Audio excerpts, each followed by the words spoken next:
ہم سے حرمی بن حفص نے بیان کیا، ان سے ابو الواحد نے، ان سے عمارہ نے، ان سے ابو زرعہ بن عمرو بن جرید نے، وہ کہتے ہیں میں نے ابو ہریرہ سے سنا، وہ رسول اللہ صلی اللہ علیہ وآلہ وسلم سے نقل کرتے ہیں،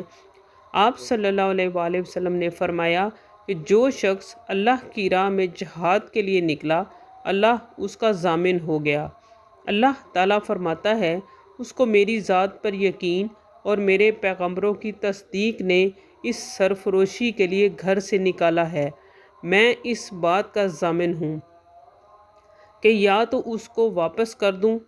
ثواب اور مال غنیمت کے ساتھ، یا شہید ہونے کے بعد جنت میں داخل کر دوں۔ رسول اللہ صلی اللہ علیہ وآلہ وسلم نے فرمایا، اور اگر میں اپنی امت پر اس کام کو دشوار نہ سمجھتا